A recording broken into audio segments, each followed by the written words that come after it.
So we have one more minute and then we're going to start. I encourage that once you come on, just go ahead and turn on your microphone and say hello to each other. If you don't know anyone, what you can do is just say who you are, where you are tuning in from, just to get everyone a sense of where everybody is. So be friendly. Maybe not to the extent, like I said, of evangelical churches. We don't need to be that friendly, but neither should we be,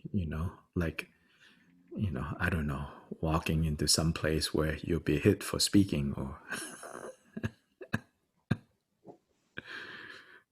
So it's good. It's good to be able to connect in a less contrived way.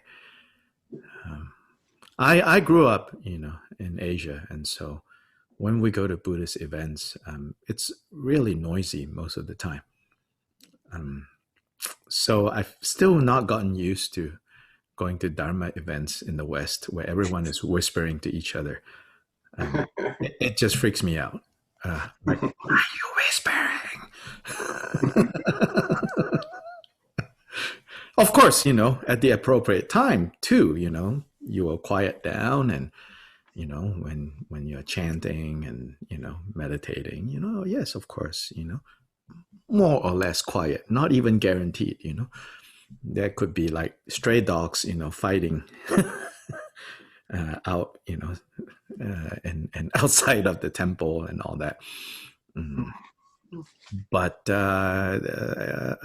temples and centers are social spaces. So I want to encourage us to think of this space as social space. Then, of course, each of us have our own degree of both need and comfort in terms of comfort level, in terms of engaging. So I also understand and respect that. I'm not going to put you on the spot and say, hey, talk to us. But I do want it to be clear that I appreciate and I want to encourage, unless you're terribly shy,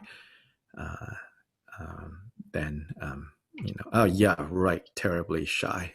Excuse me, Laura Russell, not.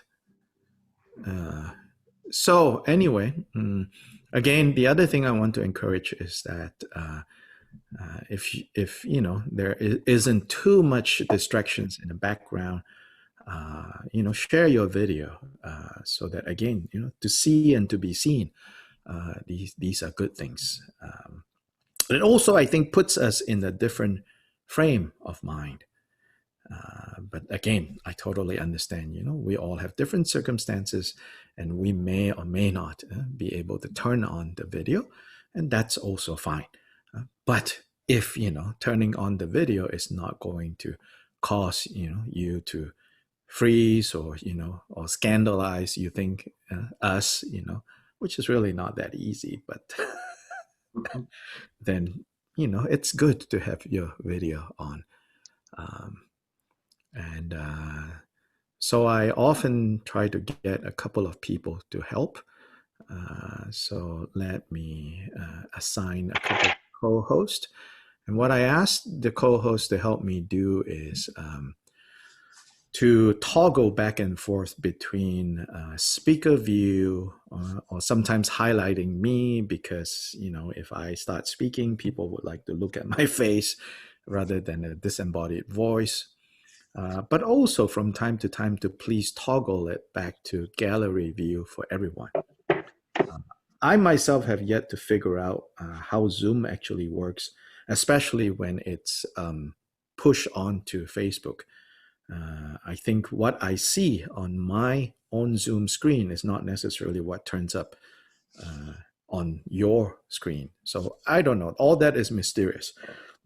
So I'm counting on some of you who know more to help me with. Basically, I don't want the video to just be staring at me. I would like for all of us to be able to see all of us that are participating, because that is one of the definition of sangha.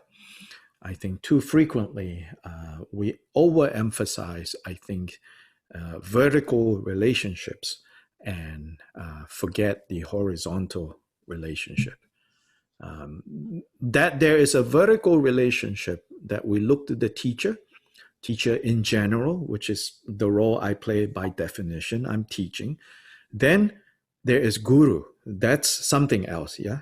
I mean, not totally unrelated, but that's a bigger principle, right? So all those are vertical relationships, right? But those vertical relationships are looking up.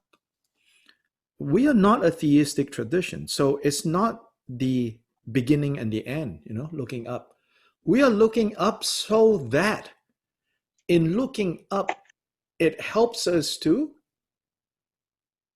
raise up the horizontal relationships, to raise up our horizontal relationship. So even when the teachings say we rely on the guru, and we rely on the guru not just for instructions, but we rely on the guru to serve as a reference point for understanding what Buddha means, right? See, that is not the end itself. That is the method to the end result. What is the end result? Is to be able to see all beings as Buddha. So if we only get stuck on this vertical, right, line, and only know how to look up, and sanghas become dysfunctional when we replicate, right, messed up family dynamics, siblings competing for, the love and the attention of parents, then this is the definition of theism and why theism is a problem.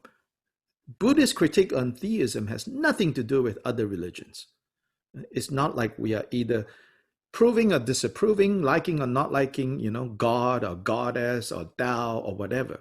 Fundamentally, Buddhist critiques of theism is the critique of this kind of like vertical looking up. Then only, looking up, and then when it gets really messed up is, stepping on horizontal heads so that we can get further and further up. Yeah, no. Even why we are taught to look up is so that in looking up, we will begin to, also with our view, raise up all these horizontal relationships. So that's what the method of the guru is supposed to do. And this is one of the key aspects in terms of Vajrayana. This issue of the guru, it's not about some person. It's about all persons. It's about all of us. Yeah? It's about all of us. And so anyway, again, good evening. And whether you're joining us on Zoom or you're joining us watching on Facebook, this is the second meeting for this group called the DDIS, Dugong Dhammakirti International Sangha. As I said, these few meetings in 2020 that is left, no expectations of any kind of commitment or anything to continue. It's a way for you to check things out, to see if this resonates with you or not. No hard feelings if it doesn't resonate. I said that it's like buying shoes, you cannot force yourself. You cannot force your feet to be comfortable with shoes. And no matter how nice you think they are, if they don't fit, they don't fit, And if they don't fit, it'd be ridiculous, for the shoe seller to go, oh God, I got rejected. And that's just silly, And likewise, if it doesn't fit you, it's going to hurt a lot, And there's no point. Yeah. So anyway, but having said that, come the new year, I will begin to kind of emphasize the importance of, can you consider, like sticking around for a while if you're going to continue attending, and then when it comes to the point you say, no, really, this is not for me. I would ask that you not ghost us. Don't just disappear. Yeah. Communicate to me or to one of us, and there is no apologies needed, When people say to me, I don't think this works for me, or even when people say, I don't think Buddhism works for me, like almost like apologetically, and I say, oh, that's fine, I said, I'm not concerned if Buddhism is not working out for you. But I am concerned, if life in general is not working out for you. And if I can help, let me know, If Buddhism is not working out for you, hey, there's a lot of other things to be doing. Yeah. And you should explore, This is not a tradition that says, our way or the highway, It's not at all like that. At some point, Chogyam Trungpa Rinpoche said, like, by all means, please do not practice the Dharma because it can be quite hazardous. It will mess up your life, he says, and yet, people don't believe, They just think, oh, no, he's just exaggerating. No, in a way, yes, Dharma is going to mess up your life, But okay, within reason, okay. Let's not turn too much into, crazy wisdom. And then likelihood is because we are more likely to be crazy than wise. It's a little dangerous. Yeah? Here, mess up means, like the normal things that we invest so much of our time in. If you practice Dharma, it's going to mess that up. The things that we think, is so important, if you practice Dharma, it's going to mess it up. Mess up in that sense. Yeah. So, yeah. So, so I've said before, some of the old school lamas, they're really amused by this idea of like advertising about, trying to attract people to come to this program or that program. They're like, what? No, don't do that, Why you want to mess up people's lives, Like, only when they recognize that they have a problem and they knock on your door, then you open the door. Don't go knocking on doors. So in a way, advertising is knocking on doors. We are not that kind of missionary religion. Don't knock on people's doors. So one of the instructions that the Buddha gave to his monks and nuns, he says, do not disturb people's minds. One of the great Nyingma Khenpos, Khenpo Jigme Punso, Khenchen Jigme Punso, passed away already. His is the community that I think from time to time you see in Facebook in Eastern Tibet, 50,000 people. Monks and nuns have gathered, even after Rinpoche passed away. Khenchen Jigme Punso. Khenchen Jigme Punso, in one of his kind of pith instructions to his disciples is he says, guard your mind, guard your practice, don't disturb other people. Guard your mind, guard your practice, but don't disturb other people. It means don't go tell other people, oh, you're doing this right, you're doing this wrong. Oh, samsara is like this is like this. Actually, he says, no, don't do that. At their own pace. Yeah. If the karmic connections ripen, then they come. Other than that, don't disturb other people's minds. Very different from what we think bodhisattva activity is. Yeah, we think bodhisattva activity is like, I have to speak up. I have to speak up. Actually, here, Khenpo Jigpun, Khenchen Jigme Punso, amazing figure. So he said that, he said, don't disturb people's minds. But a footnote, it doesn't mean that he was loosey-goosey about things. He's also very famous for being very strict with monastic conduct. Very strict with monastic conduct for his community. He doesn't tolerate any kind of hanky-panky. They say that when you go to his community, because it's such a vibrant and such a educational and such a impressive place, they say that in fact most who are recognized as tukus, as reincarnate lamas, when they go to this place, they hide that. They don't dare let people know that they are recognized as tukus. Because in that community, if you say you're a tuku, the pressure is on. As in, you better behave like one. If you don't behave like one, you have a hard time. So people, in fact, conceal their special status. I've heard, how people don't even know this is some big tuku, then some letter will come from their hometown addressed to some tuku, and then they're exposed and they're like, oh my God, I've been trying to not let people know.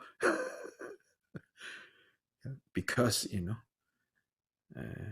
Khenchen Jigme Punso was very strict. But nonetheless, he says, don't disturb people's minds. So especially us in the West, our cultural context is not Buddhist. So it's liable to kind of create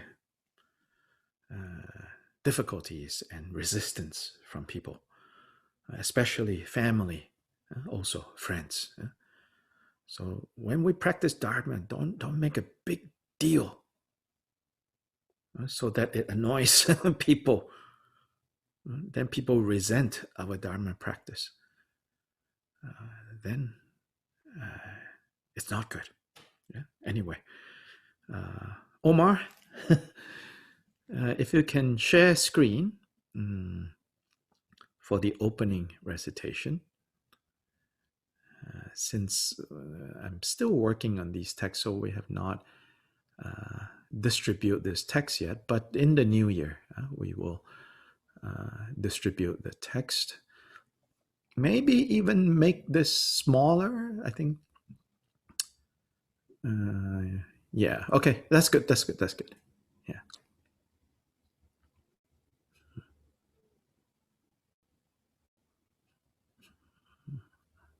Okay, so right there, go up a little bit. Yeah. Actually, go to the English first. Yes. Yeah, okay, good.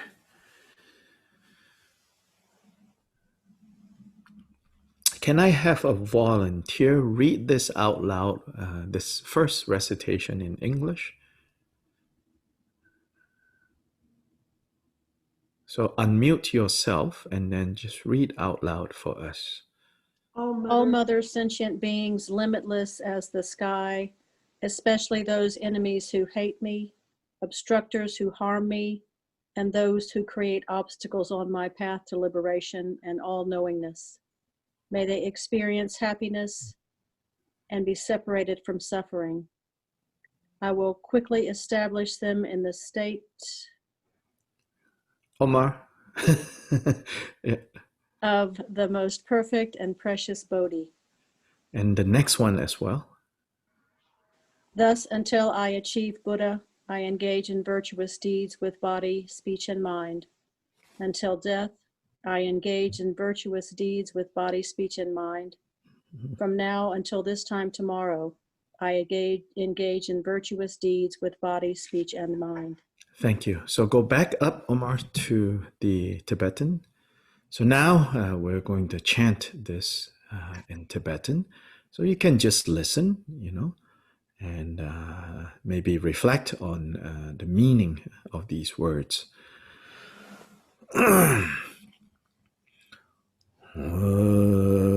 Dala Dhamma Jebe Dra Nopar Jebe Keng Tarpa Dhan Tham Je Kembe Bardu Jopra Jepa Tham Je Gisa Jebe Manang Kadang Nyampe Zenjen Tham Je Dewa Dhan Den Dungyao Dangdra Nirdu Lana Me Bayan Dabra Zope Chanju Rinpo Je Dobra Jai Dala Dhamma Jebe Dra Nopar Jebe Geng Tarpa Dan Tam Je Kembe Bardu Chopra Jeba Tam Je Gisa Jebe Manang Kadang Nyampe Senjen Tam Je Dewa Dang Den Tungyao Dang De Nerdo Lana Me Ba Yang Dabra Zobe Chanju Rinpo Je Tobra Jai Nala Dhamma Jebe Dra Nobar Jebe Ge Tarba Dhan Tam Je Kempe Bardu Jobra Jeba Tam Je Geza Jebe Manang Kadang Nyambe Zenjen Tam Je Dewa Dan De Dunya Dan De Nerdu Lana Me Bhaya Labra Zobe Janju Rinpo Je Tobara Jade Jidu Sama Gigi Bardu Lunga Yisum Gewala Ko Mashi Bardu Lunga Yisum Gewala Ko Tu Diringne Sute Nima Santa Samgi Bardu Lunga Yisum Gewala Ko.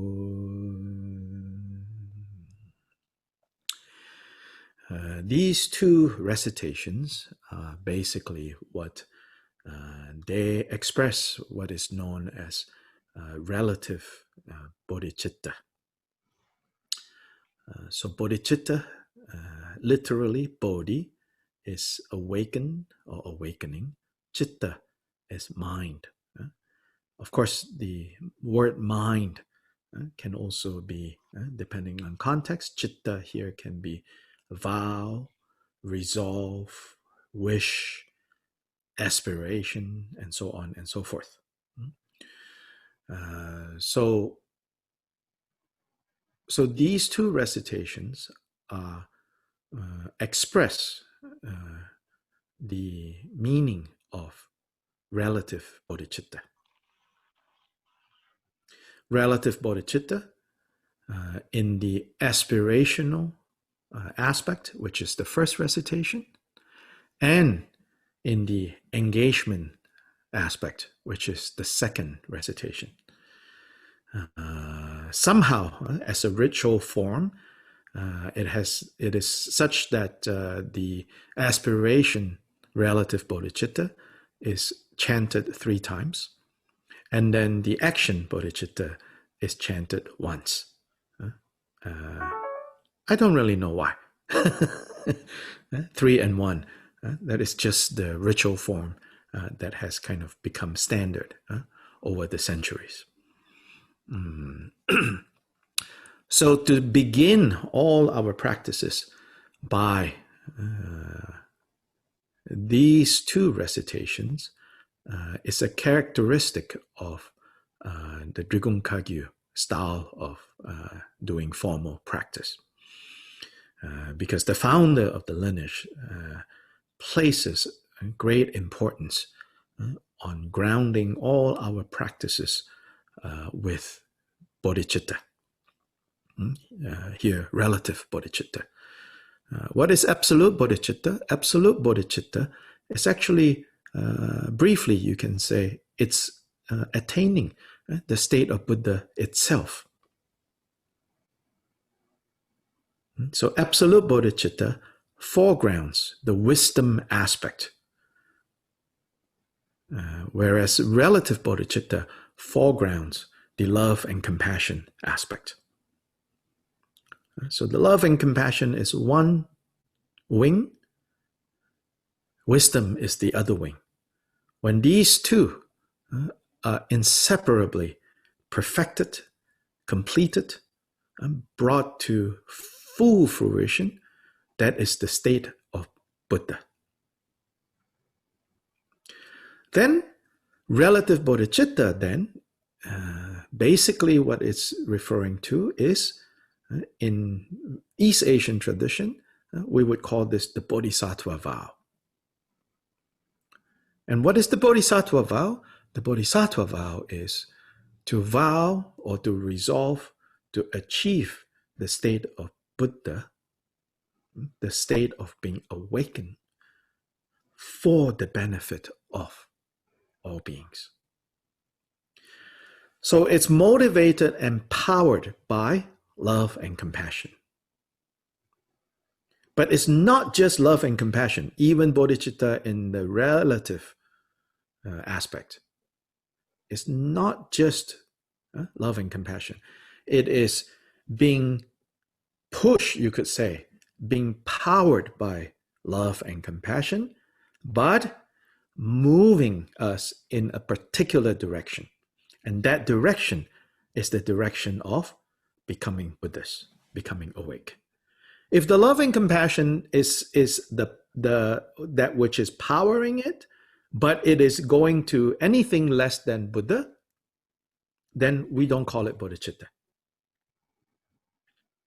Yeah. So if the love and compassion is stirring you up to become the president of the United States, so that you can alleviate suffering by providing, housing for everyone, health care for everyone, right? We don't call that bodhicitta.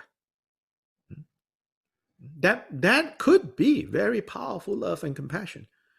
But if the love and compassion is not pushing us in the direction of committing to becoming Buddha as swiftly as possible, no matter how hard it takes, if the love and compassion is not pushing us in that direction, it is not bodhicitta. So this we should be clear about. And so in the recitations, it expresses that. So it says, all mother sentient beings, limitless as the sky, especially those enemies who hate me, obstructors who harm me, and those who create obstacles on my path to liberation and all-knowingness. So it highlights here those who are particularly difficult. Those that we find to be particularly difficult and challenging and frustrating. It says, especially those. Especially for the sake of the most difficult types. For many of us, what that translates to is all the people who don't agree with us politically. We are practicing for their sake. Can you think about that? I suspect many of you are of a particular political persuasion, but I know not all of you are. Whichever side you are in, remember that you are doing all your Buddhist practice for them. No, really, if you want to make it count. And then many of you, in other places also having difficult political issues. United States is not the only place. In Guatemala, oh my gosh, right? News. In Peru, if you're in Peru, oh my gosh, news everywhere, it seems. Huh? So whichever side you find yourself in, you know what? We are practicing especially for the other side.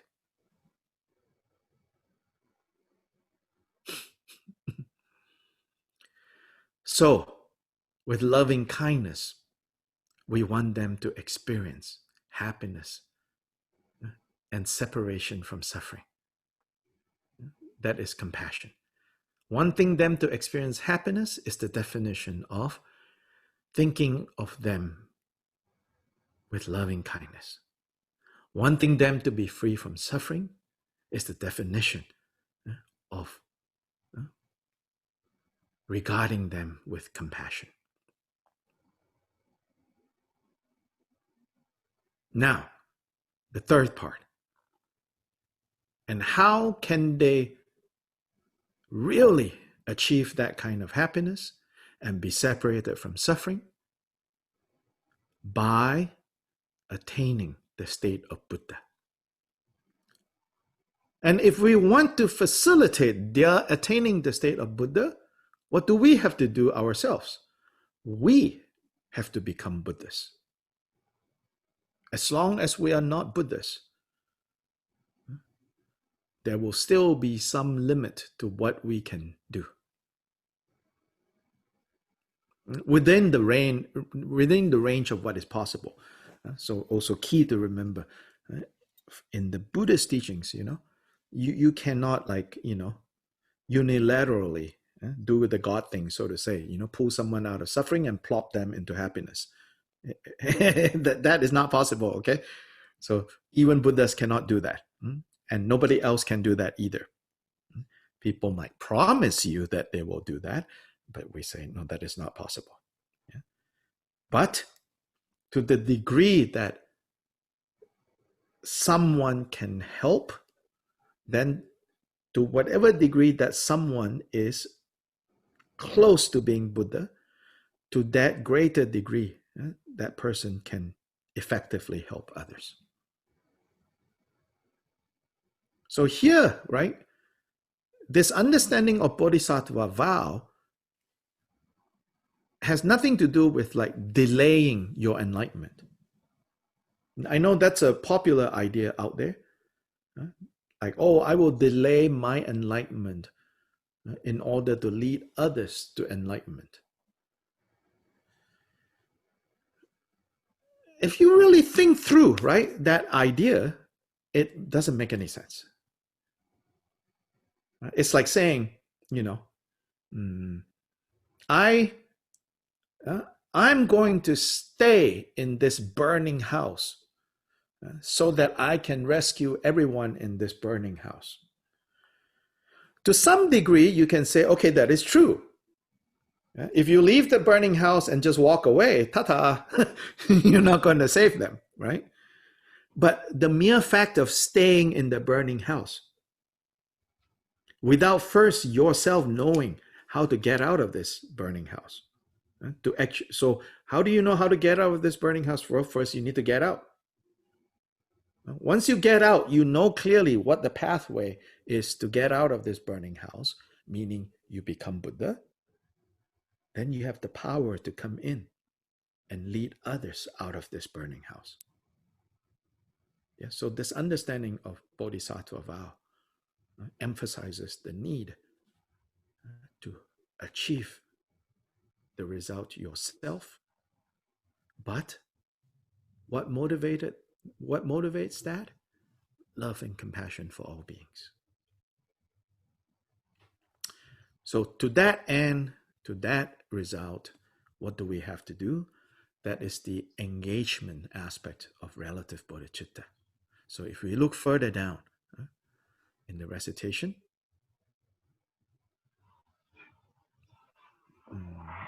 Omar, can you push? Yeah, look further down. Then it says, to that end. Dechedu, to that end. You can say that. Or thus, until I achieve Buddha, I engage in virtuous deeds with body, speech, and mind. Until death, I shall engage in virtuous deeds with body, speech, and mind. From now until this time tomorrow, I shall engage in virtuous deeds with body, speech, and mind. In this way, the way that this recitation is phrased, it makes very clear that basically the cultivation of virtuous deeds is what we need to engage in. Actions matter. Whether they are thought actions, speech actions, or physical actions, actions matter. This is something that is strongly emphasized, especially the founder of Drigung Kagyo, Jigten Sumgan, says, we need to understand. Don't get too carried away by mystical sounding ideas, Oh, the sameness of all, transcending everything, all of that, indivisible wisdom and compassion, the uncontrived, the uncompounded, all these big words that people always like to capitalize, It says that it's easy to kind of get carried away by that into some sort of metaphysical abstraction. And that is not going to take us anywhere closer to becoming awake. To become awake, we have to discern what is virtuous, perhaps less sanctimonious language, perhaps. You could substitute virtuous with skillful. Skillful. Acting skillfully. And what does it mean by skillfully? Meaning recognizing what are the causes of happiness and what are causes of suffering. And then training ourselves to live our lives in that way.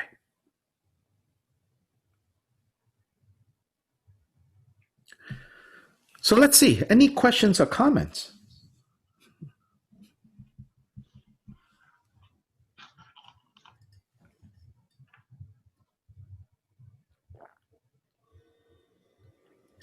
For many of you, you've heard this many times, so maybe no questions or comments, but if you have, please do ask. And if you are shy, there's the option of chat. Type your question there. And go ahead and just ask. Yes, please. You can raise your hand and then go ahead. Yeah. Hi, everyone. So nice to meet you. Good. Yes. Hello. From the south of Mexico. Oh, okay. So I'm going to light up a little bit. So my question is very simple. Mm-hmm. I like to know, please, why the structure comes from, like forever until. Oh, yeah. Why these three? This one, right? Yeah. So it's basically the three frames of time. Yeah. So the most narrow one is the last one, which says, from now until this time tomorrow. Meaning like the next time I do this practice. So meaning you should try to do this every day. So you're renewing your commitment to choose skillfully what to invest our time and energy in and what to give up. So from here, today, this moment, until this time tomorrow. Then the next time frame, right, is from now until end of this life. Then the third time frame is the infinite time frame, you could say, from now until I am Buddha. And this doesn't mean, once I'm Buddha, I can do whatever heck I want. No, it doesn't mean that. It means at that point, right? You don't need anymore to be concerned about, oh, is this skillful? Is this not skillful? It will become spontaneous. It will become automatic. Yeah. So then you don't need to like make a resolve. But on this end of things, until we are Buddha, making resolve, which is what this is. Yeah? You resolve, right? You make a resolution. You make a commitment.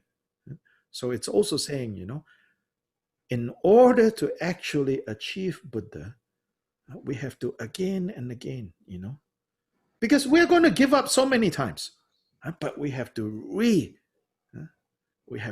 recommit and recommit and recommit. So every day we have to renew this commitment. Every lifetime we have to renew this commitment. From now until Buddha, we have to not lose this commitment, not lose this resolve. Yeah. One last question, please. Mm-hmm. So, and well, sometimes I do this praying, Mm-hmm. and very often I fail during the day. So how should I should I think this like about, or like, I don't know. So sometimes I'm concerned because, like many of us, I try to change things for better. Yeah. Very often I fail. Oh, yeah, of course. I don't know. I mean, if you don't fail, then you are Buddha, Well, yeah, of course. that makes sense. Yeah. So I joke, I said, we need this bumper sticker, like, still Buddhist, not yet Buddha. Mm. Okay. Yeah? Still Buddhist, still just Buddhist, not yet Buddha, Mm-hmm. Now, of course, we're going to fail. The point is not that, once I make this resolve, I will not fail anymore. Well, if you will not fail anymore, there's no need to make the resolve. Even the act of making the resolve already is telling us, yeah, you are going to fail. So the point of the resolve is actually a skillful way to say, don't ever give up. Okay. Yeah. Don't ever give up, and don't beat yourself, for failing. You're not a bad person that you failed, So much of religion, right, is, especially if you grew up in the West, so much of religion is always married with guilt, But try as much as possible when you now enter the way of Dharma, try as much as possible. Don't get poisoned by that kind of guilt. Regret is a little different, Regret is based on seeing that, that action is not skillful. And therefore, I have created a lot of suffering for myself, for others. And I regret. That's different from guilt. By guilt, I mean it leads to hopelessness and self-hate. That kind of regret, which I call guilt.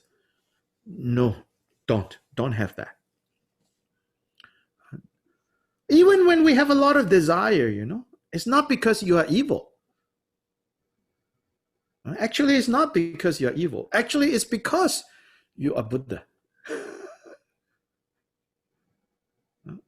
I'm not saying Buddha suffer, but because our nature is Buddha, right?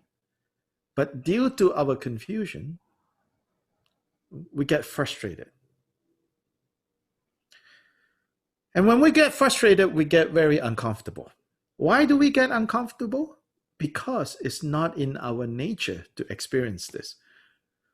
So when we fall out of our nature, that's why we suffer. So even our suffering is pointing to our Buddha nature.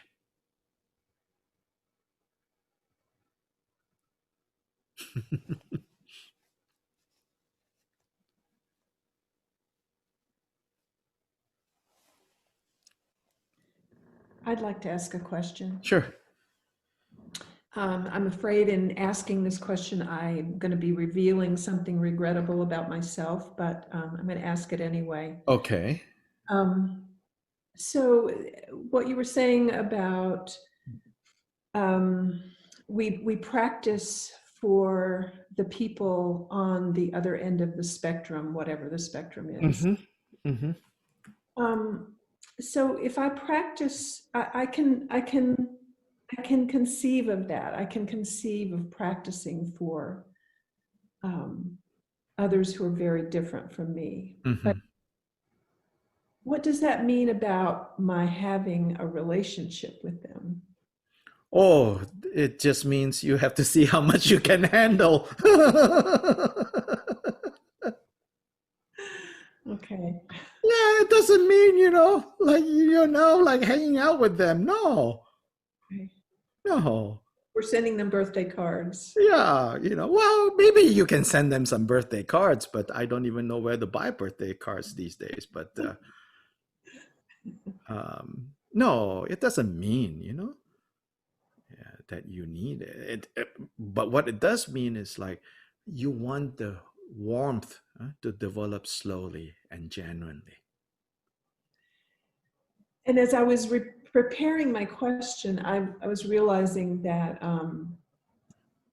my question comes out of fear. Mm-hmm, mm-hmm. And I suspect that if I were closer to being more like Buddha, I might not feel so afraid.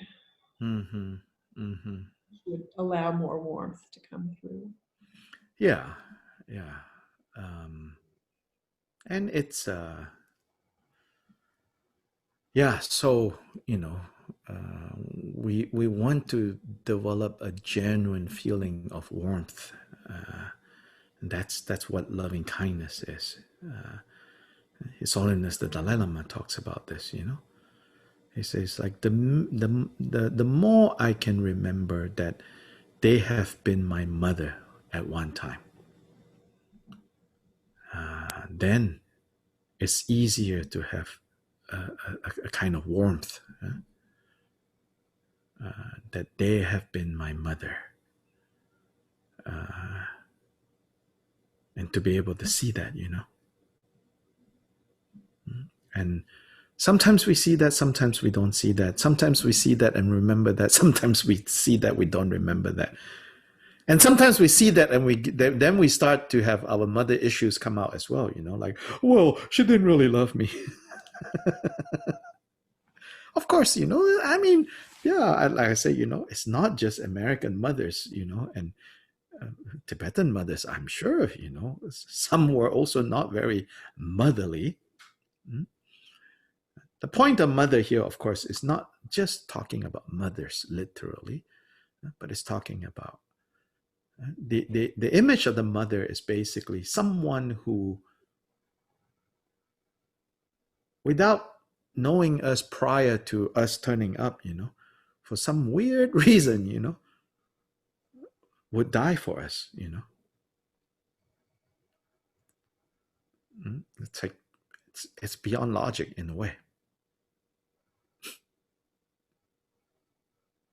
And to remember that there's someone who loves me, despite all my weird and disappointments and torture that I put them through,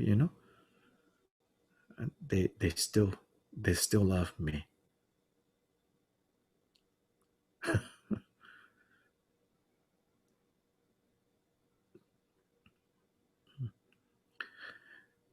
So Omar, can you go to the refuge, the short refuge? Yeah.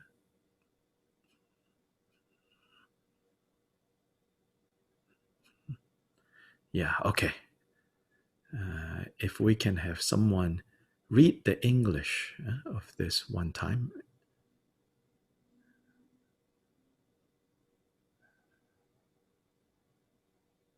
Anyone, just go for it. Don't be shy. In the Buddha, Dharma, and Sangha most excellent, I take refuge until Bodhi is reached. By the merit of generosity and other perfections, May I attain Buddhahood for the sake of all wandering beings. Thank you. And then Omar continue to the next, the four immeasurables. And if Randy can also read this. The all-mother sentient beings, limitless as the sky, have happiness and the causes of happiness. May they be liberated from suffering and the causes of suffering. May they never be separated from the happiness that is free of sorrow, and may they rest in equanimity, free from attachment and aversion. Sanje Judan Sugi Chunamla Chanchu Bardu Dane Kapsu Je Tage Jinsu Kipe Sonanke Chala Penche Sanje Druprashu Sange Judan Sugi Chunamla Chanchu Bardu Dane Kapsu Je Tage Jinsu Kipe Sonanke Chala Penche Sanje Druprashu Sange Judan Sugi Chunamla Chanchu Bardu Dane Kapsu Je Dagi Jinso Gibe Sonange Drolam Penjin Sanje Drupra Shui Manang Kadang Nyampe Senjen Tamche Tewa Dang Dewe Gindan Dambra Gyuji Dungyao Dang Dungyao Gi Gyudang Drewa Gyuji Dungyao Mepe Dewa Dame Drewa Gyuji Nering Chadang Nidang Drewe Dangyong Lan Bra Gyuji Manang Kadang Nyampe Senjen Tamche Dewa Dang Dewe Gindan Dambra Gyuji Dungyao Dang Dungyao Gi Gyudang Drewa Gyuji Dungyao Mepe Dewa Dame Drewa Gyuji Nering Chadang Nidang Drebe Danyong Lan Bra Gyuji Manang Kadang Nyampe Senjen Tamche Dewa Dang Dewe Gindan Dambra Gyuji Dungyao Dang Dungyao Gi Gyudang Drewa Gyuji Dungyao Mepe Dewa Dame Drewa Gyuji Nering Chadang Nidang Drebe Danyong Lan Bra Gyuji. So this is a typical way to kind of a brief way to begin all our practices. So first with bodhicitta, then refuge, and bodhicitta again, actually, even in the refuge recitation.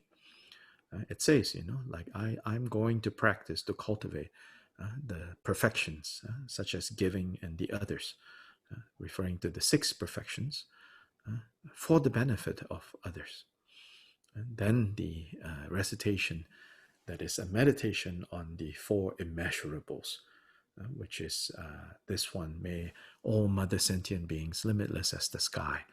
So, which is the 4 immeasurables are loving kindness, compassion, joy, and equanimity.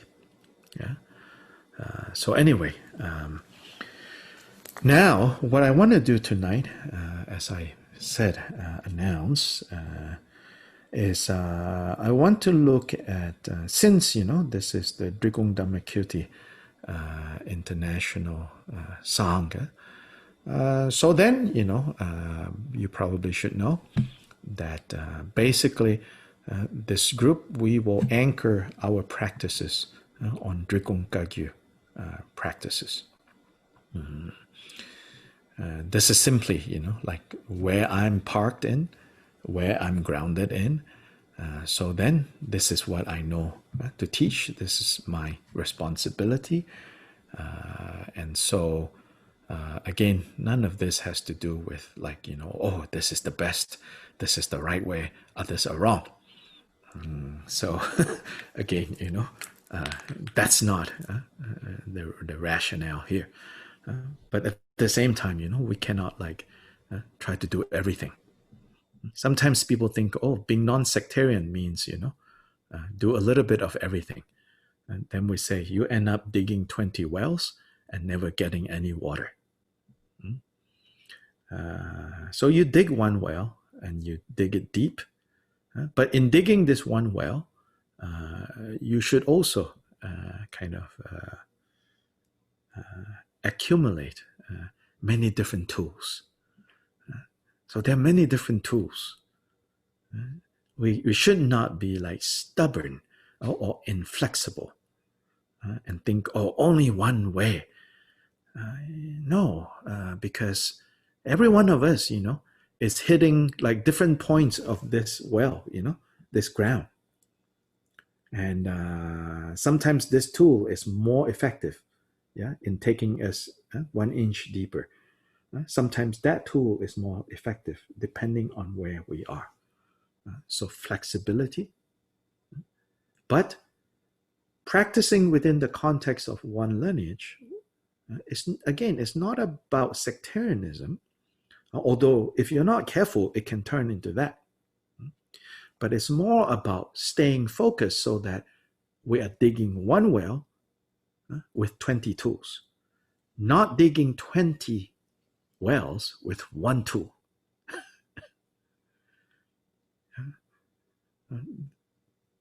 Easily, these two can get confused, you know. So we want to dig one well with 20 tools, or maybe even 200 tools. So then, for this, you know,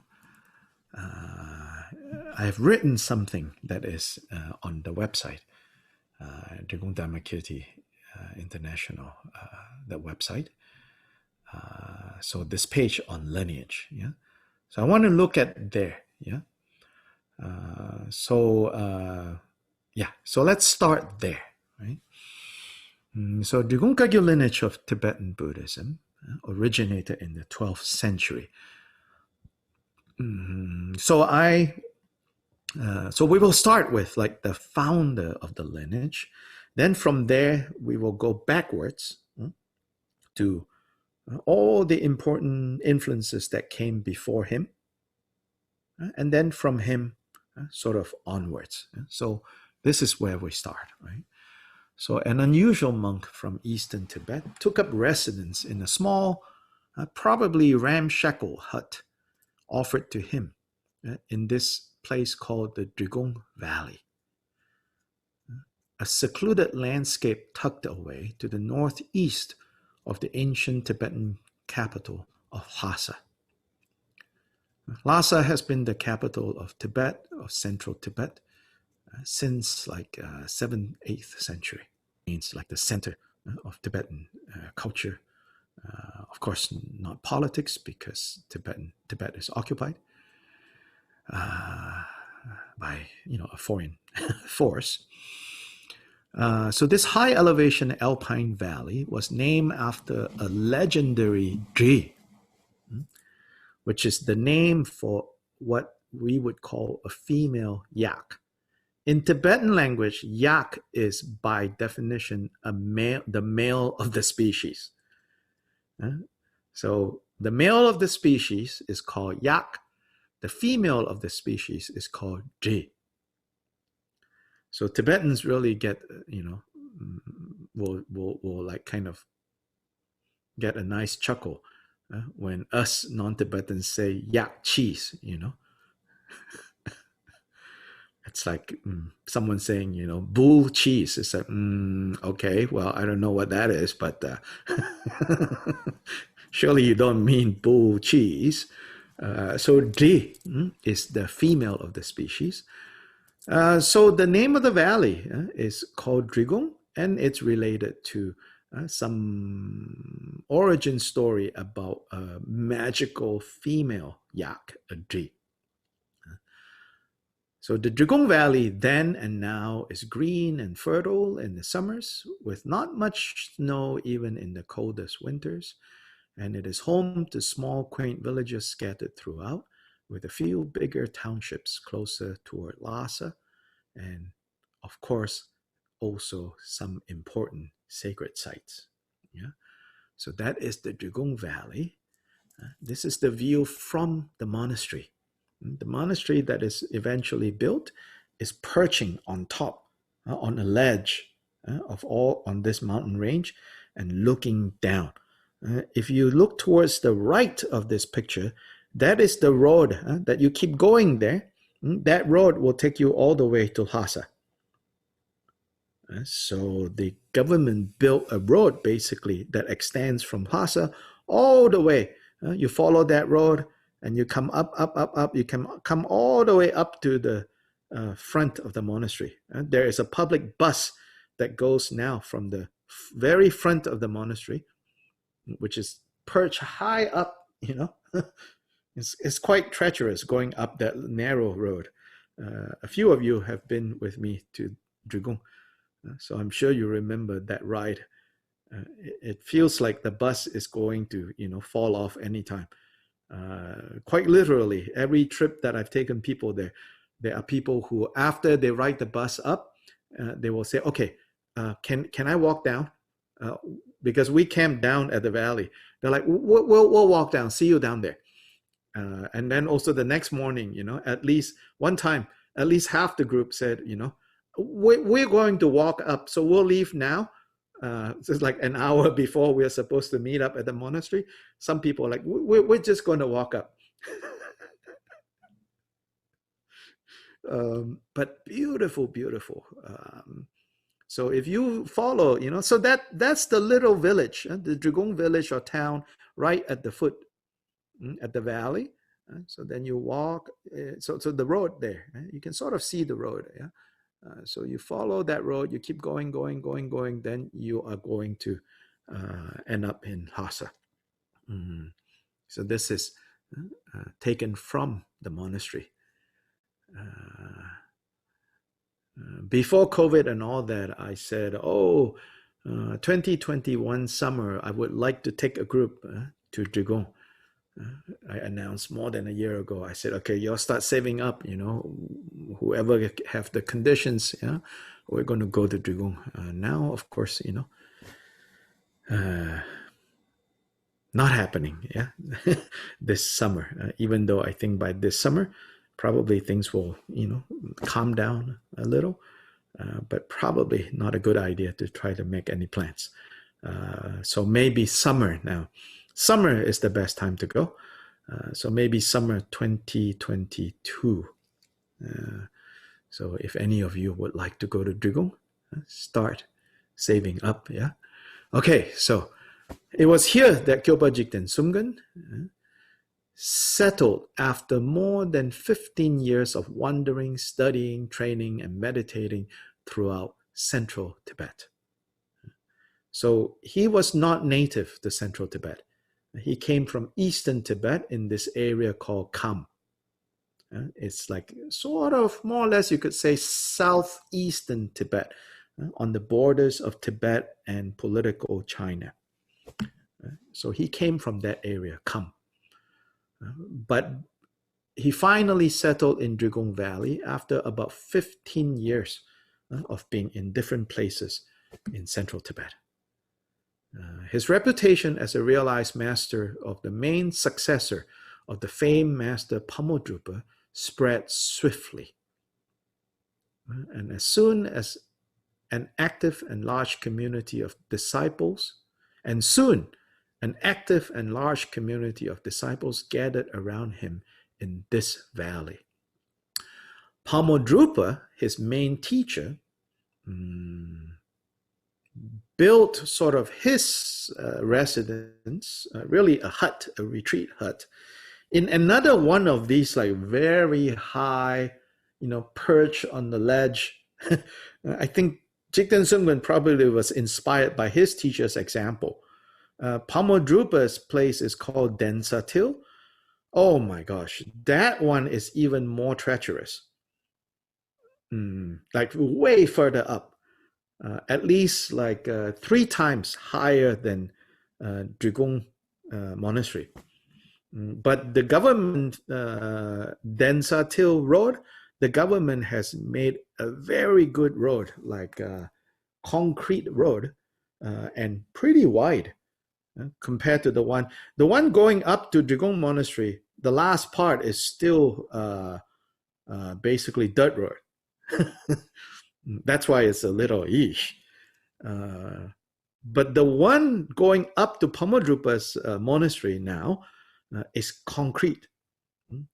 But because it's so high, the last time I went with some people, one of the group members could not sit on the bus seat. He sat on the floor of the bus because he didn't want to be able to see out the window. So for whatever reason, Pamodrupa, Jigten Sumgön they really like their monasteries like perch on this ledge of the face of the mountain. So anyway, Pamudrupa's monastery is in southern Tibet, close to where the current airport of Lhasa is, yeah, in this area called Ngamsho. So anyway, coming back to here, during his lifetime, the valley likely saw its most densely populated period in history, populated by the meditators and mystics, monks, and magicians in the retinue of Kyopa Rinpoche. Magicians, as is, there are some of these meditators who have gained the power, as it is said, to fly, and the power to do all kinds of, miraculous things. Yeah. Traditional accounts tell us that at a certain point there were as many as 50,000 disciples from all over Tibet and her neighbors gathered in Drigong.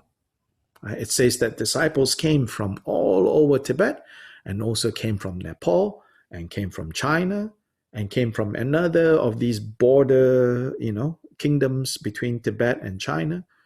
They all came. So there's a quote, all the mountains were filled with Drigong meditators and all the valleys with Drigong patrons, says one later source, referring to the time of Kyopa Rinpoche.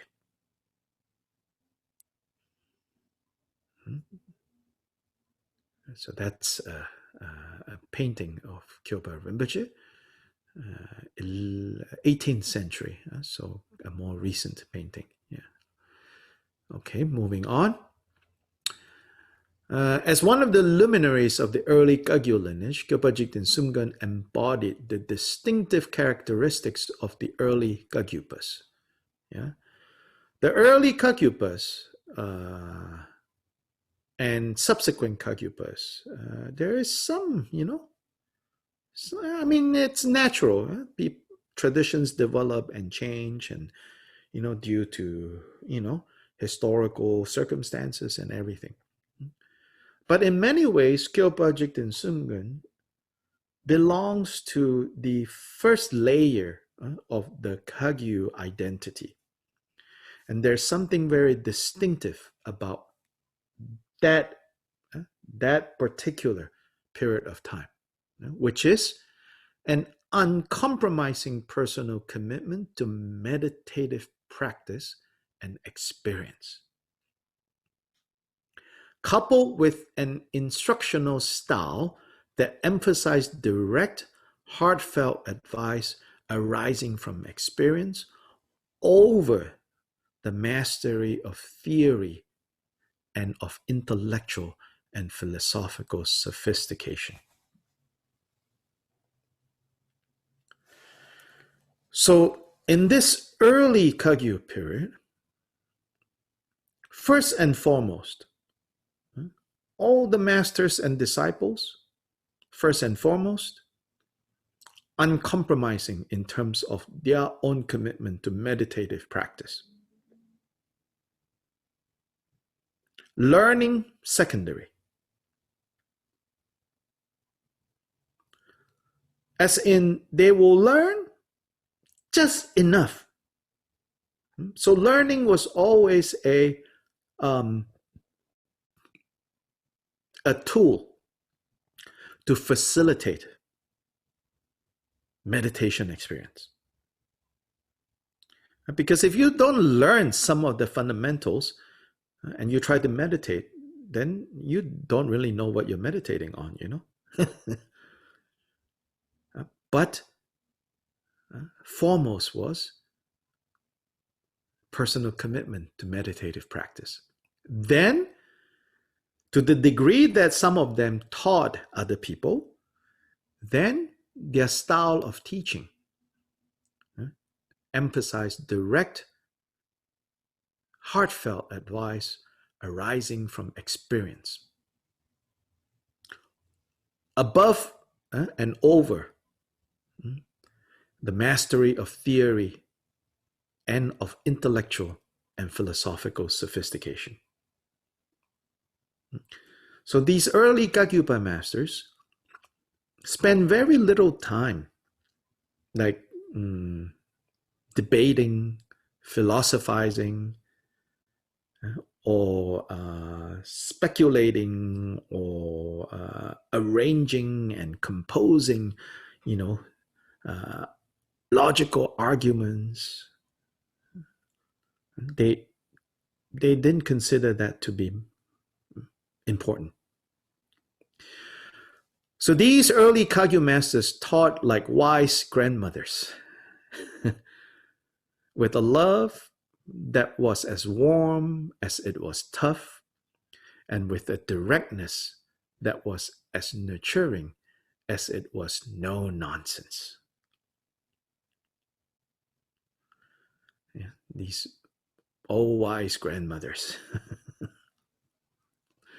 Anyone interested in Tibetan Buddhism will instantly find that it consists of many different lineages and sublineages. However, lineages here aren't like the different denominations in other religions. If anything, they are most similar. I've got to change this a bit. They are most similar to the various monastic orders within Roman Catholicism.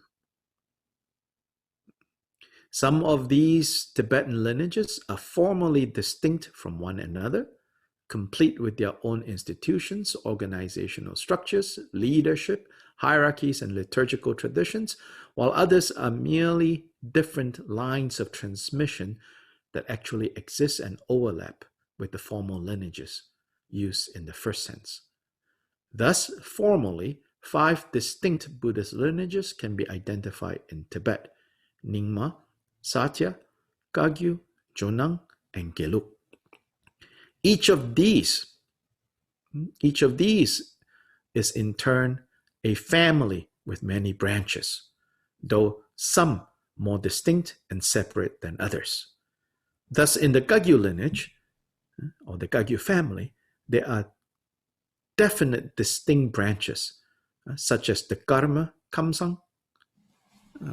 Karma Kamsang should be one, not Karma and Kamsang. So another thing that needs to be changed.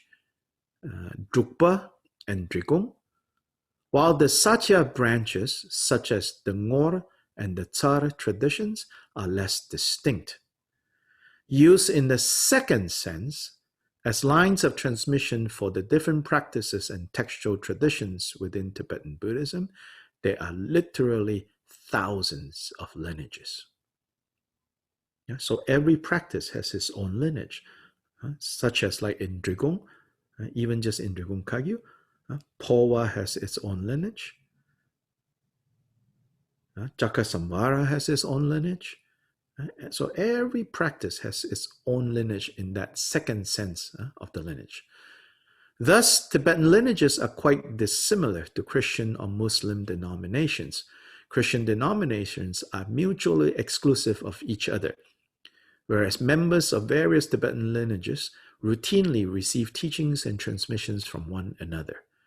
Whereas followers of Muslim denominations, for example, do not worship together, often leaders and members of the different Tibetan lineages engage in public and private rituals together.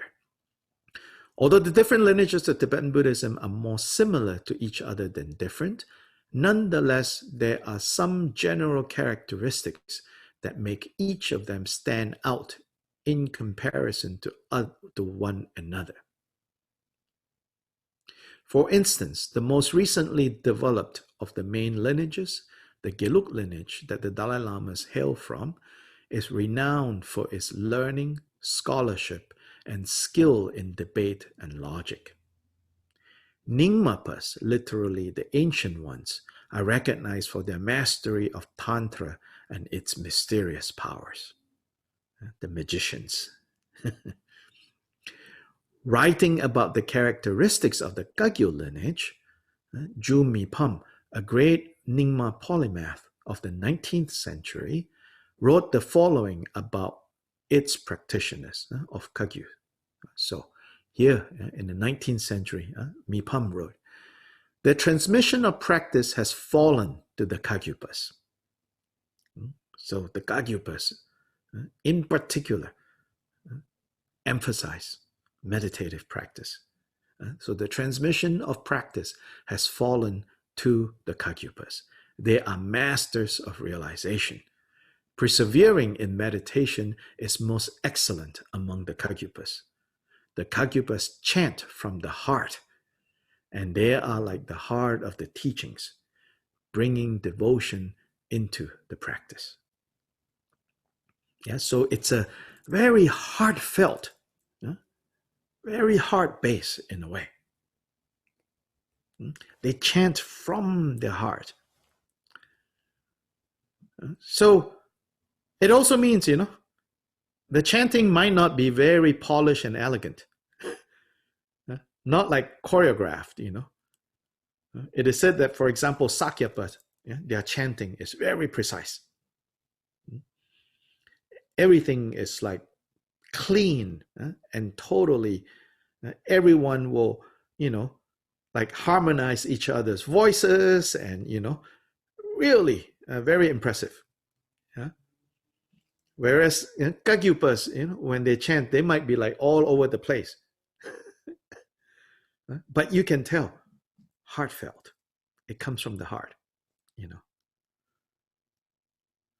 Actually, like the Tibetan chanting that we in the West are familiar with, like the throat, very deep voice, that's actually only particular to Gelugpas. That like really, that is a tradition within the Gelug lineage. So the Kagyupas, it says here, they chant from the heart. Yeah. So the Kagyu lineage thus emphasizes meditative practice and experience over scholarship and learning. Devotion is the most important quality of the mind to cultivate, since Kagyupas insist that devotion is the immediate condition for realizing the nature of one's mind. There's a lot of heart here. It is fair to say that there is an overarching mistrust of intellectual speculations and doctrinal disputations, given that Kagyupas privilege diligent meditative practice and the experience that arises from practice under the guidance of masters. And this is a painting of Pamodrupa, a 14th century Thangka. Okay, go on. The basic attitude toward what constitutes the essence of Dharma is clearly seen in the examples of lineage masters like Gampopa Sonam Rinchen and the generations that followed him, including Pamodrupa's generation and that of Jigten Sumgons. Consider, for instance, Pamodrupa's advice from his text called The Jeweled Ladder. Persons who rely on tenets may have achieved certainty through their own intellects in their various diverse views. But since they have neither understood nor realized them through meditative practice, theirs are views devoid of realization. Not just for 3 limitless eons, but even for 1,000,000, they may follow their procedures, but still there is no squeezing oil from husks.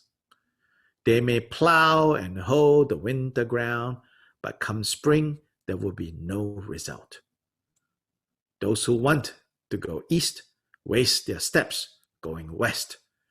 People suffering from the sweltering heat desire shade, but surely if they go again and again to bask by the bonfire, they will just go on suffering from heat. You see, Pamodrupa, it's like, you can get so carried away studying philosophy and tenets,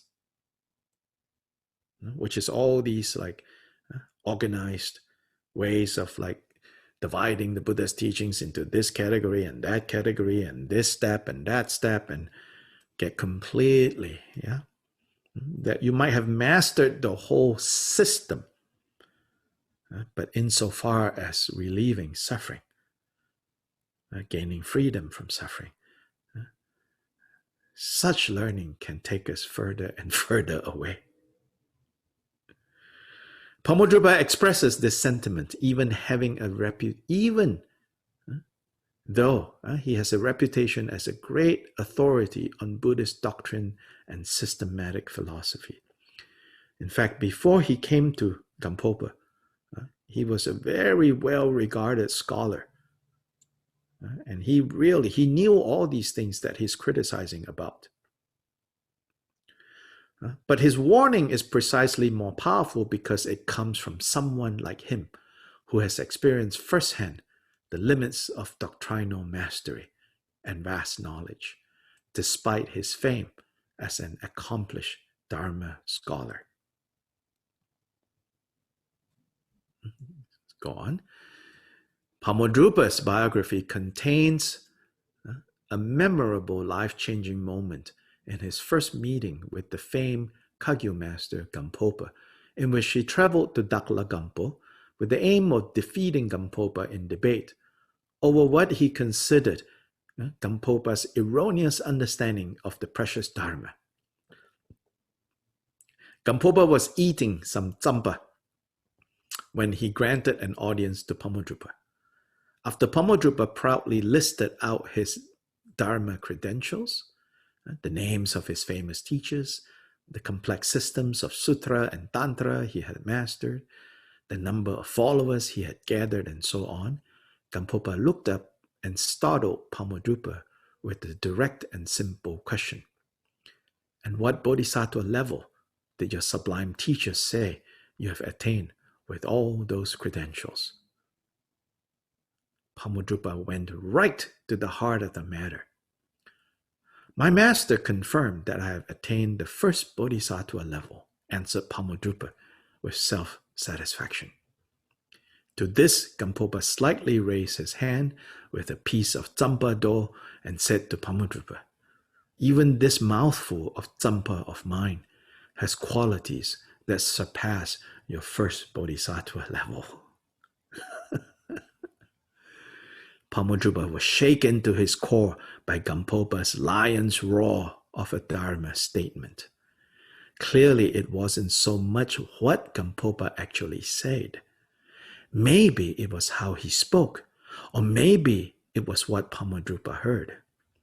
We are not told why Pamodrupa reacted so strongly, but we are told that Gampopa's words turned Pamodrupa the challenger into Pamodrupa the disciple. And Pamodrupa never looked back. Such is the way of the early Kagyu masters. Beyond their general de-emphasis, intellectual engagement and preference for such meditative practices as Mahamudra and the yogic training in the 6 dharmas of Naropa, the early Kagyupas also did not care for the performance of elaborate public rituals. Spiritual cultivation was primarily a personal and solitary activity. Early Kagyupas did gather for occasional communal monastic rituals, such as the conferment of vows and the twice-monthly purification of vows ritual. They also congregated to receive teachings and transmissions. Yet, other than these occasional gatherings, early Kagyupas preferred solitary practice. Likewise, there was also little emphasis on popular spiritual practices such as visiting holy places or undertaking pilgrimage. Dragompas often hear the adage that, quote, there is more benefit occurred by flattening a single cushion seated in meditation than there is in wearing down 1,000 pairs of shoes walking on pilgrimage. The message is clear. Cultivate, cultivate, cultivate, cultivate the mind. So I will pause here. Let's see if you have some reaction, response, or questions, clarification that you would like. Let me just pause here.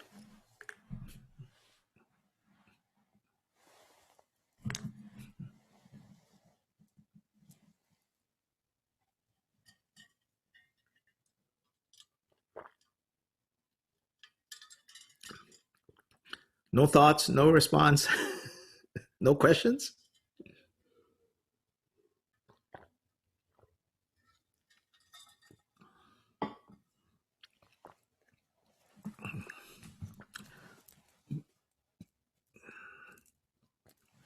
Don't be shy.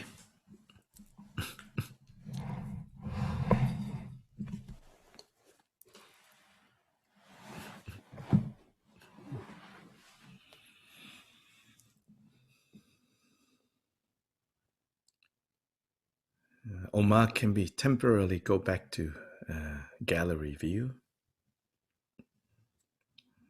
I want to be able to see if people are just like, fallen asleep or shocked or yawning, or then I will know, whether I need to change my style or.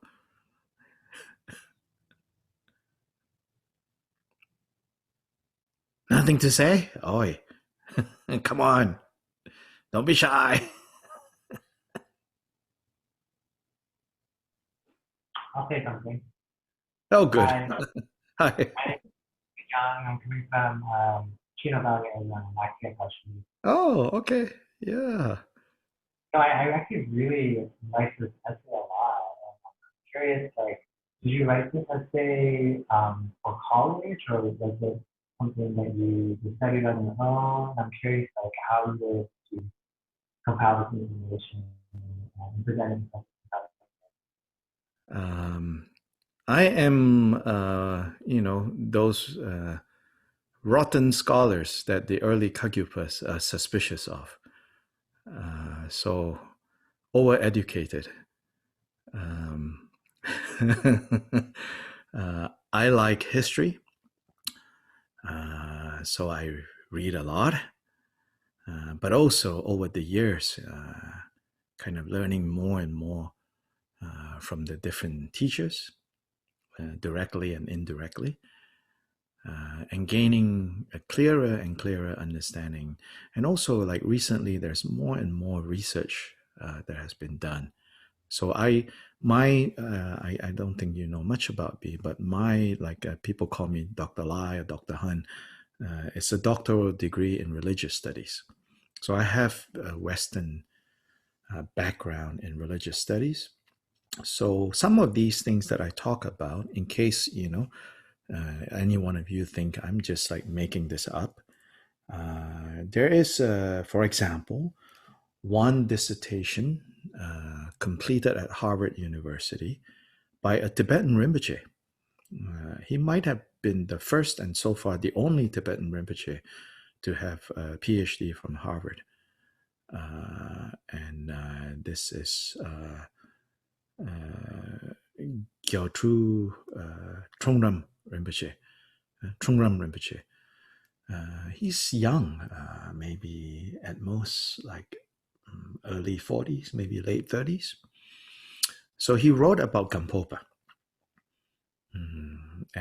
So he clearly, is from within the tradition, but he has also access to, modern scholarship.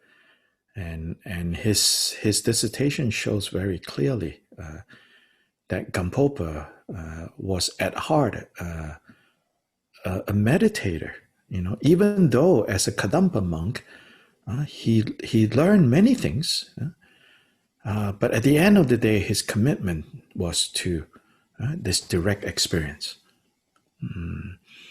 Then when you look at like the commentaries, right, of the early period, of the Kagyu early period. Okay, later you will see in my extended essay, which maybe we will look at later, like some other day. In fact, what we call Kagyupa now, right, to be more precise, is Dakpo Kagyu, meaning the kind of Kagyu from Gampopa's point on. Now, I'm sure all of you now say, hey, what happened to Milarepa? Right? What happened to Marpa? Right? Then, of course, Tilopa, Naropa, right? I mean, that's the usual story, right? Tilopa, Naropa in India, Marpa, Milarepa in Tibet, then we then, and even the lineage, the traditional way of telling this story will say, oh, it started with Marpa, and then Kagyupa is with Marpa brought Kagyupa from India and went to Milarepa and then went to Gampopa. But Gampopa's role in the birth, so to say, of what we today know as Kagyupa, you could say that Gampopa is the father of this tradition. Because what Gampopa taught wasn't only what he learned from Milarepa. In fact, one could say that what Milarepa did for Gampopa is to enable Gampopa to actually experience all the things that he learned in his Kadampa training. Yeah. So in his Kadampa training, somehow, just through his Kadampa teachers, he wasn't able to break through to direct experience. Right? In the same way we are told that Naropa, right, learn everything, even so learned that he became the dean, one of the 4 deans. They call them the gatekeeper. Not literally like he's guarding the gate. Gatekeeper means like he guards, right, the integrity of Nalanda. So we would call him a dean. There were 4 deans of the 4 gates. But it said that Naropa didn't really experience what was said there. Until, right, the story of that Dakini that came, that shocked him out of his complacency, out of his self-satisfaction. Then he went out looking for Tilopa. Likewise, very similar with Gampopa. Yeah. So he got all of it, right?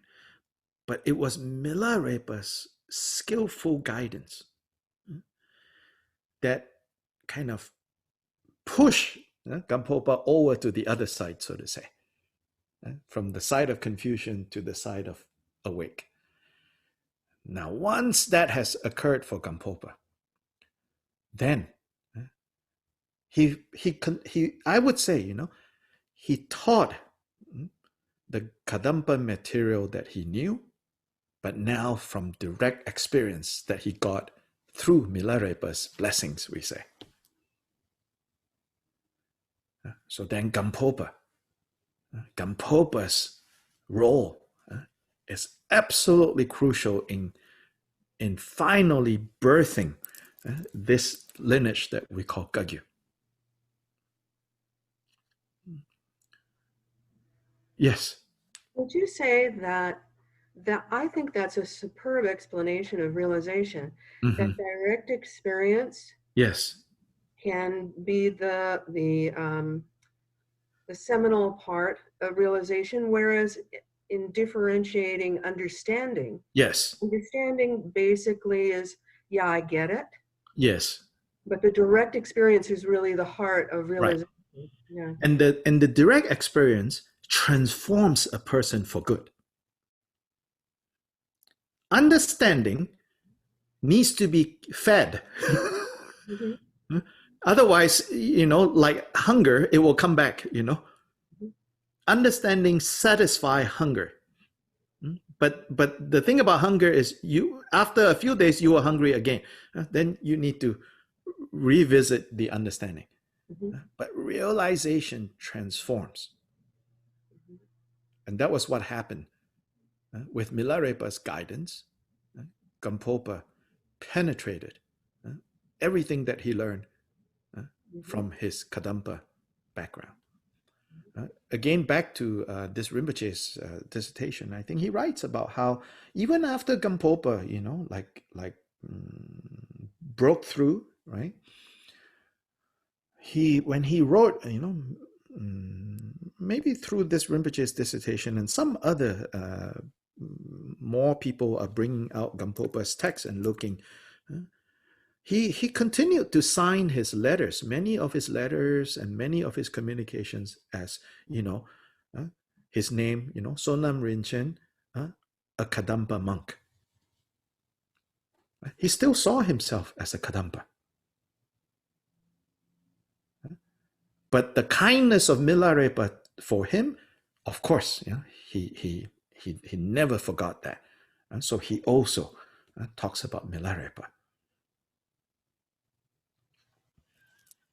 And so in a way, you could say Gampopa didn't see really this idea of lineages as fixed institutions.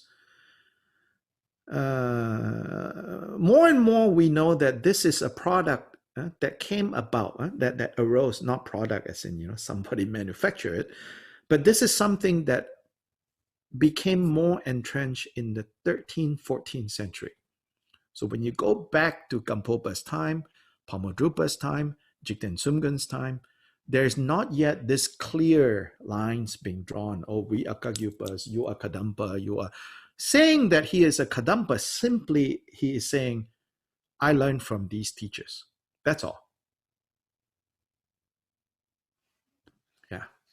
So this early period to me is a very interesting period and very relevant, I would say, to our circumstance. So I've got a question. Mm-hmm. Yes. For the all lineages, do they all? We were talking about scholarly texts and whatnot. Do yes. all lineages refer to the Kangyor and Tengyor texts?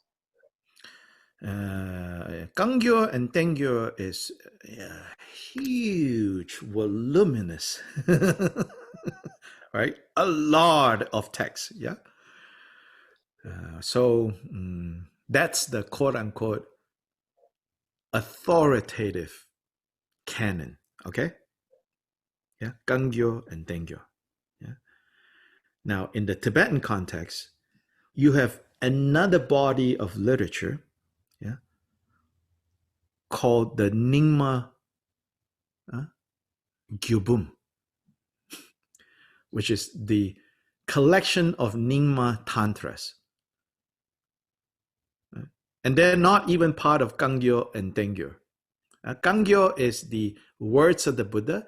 Tengyo is the commentaries of the great Indian masters.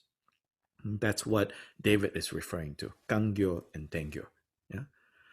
All Tibetan Buddhists accept the Kangyo and Tengyo, right? But practically nobody has read everything in the Kangyo and Tengyo.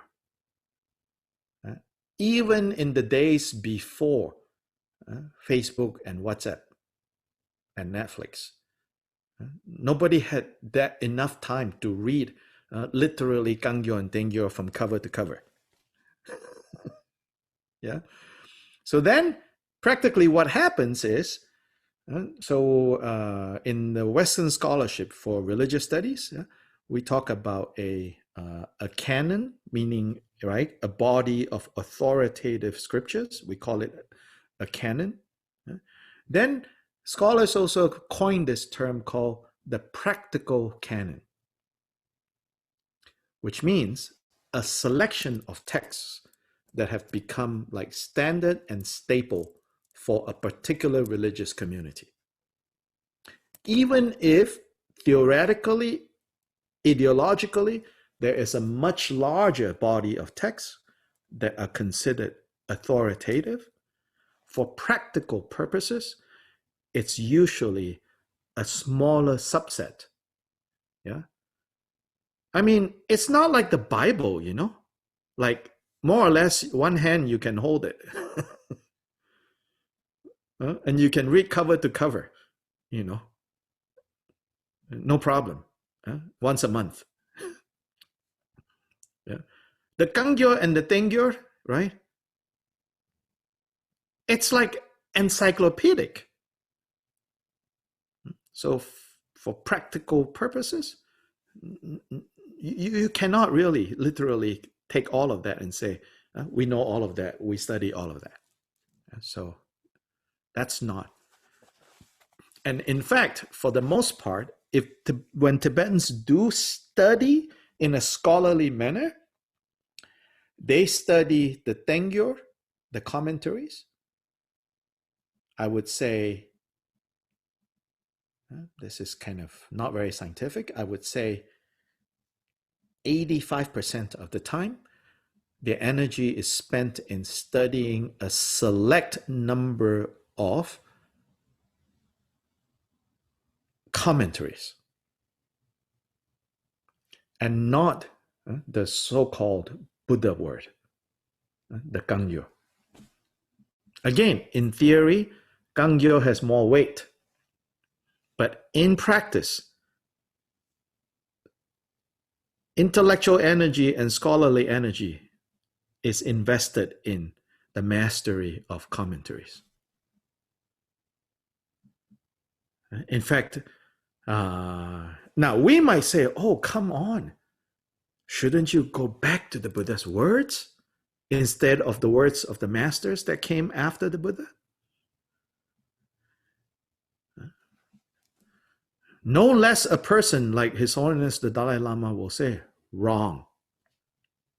I mean, I'm not making this up, you know. He said that. He said, no. We have to study the commentaries. Why?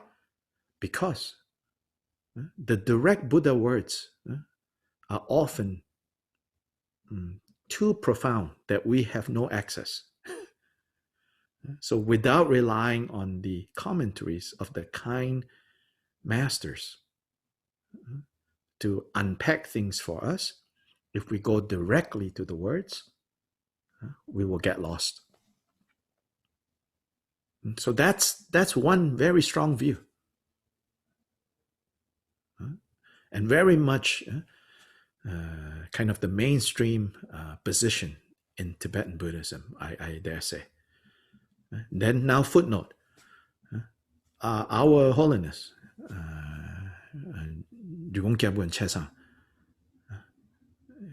he holds the other view. He says, we should go back to the Buddha's words. Too much time spent on commentaries, he said. So great masters can disagree, you know.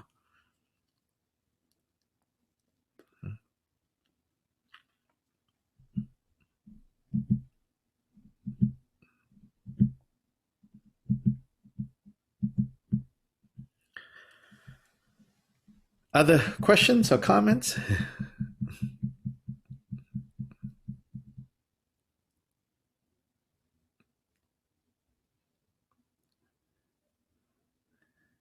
So far, you know, I'll say a few things.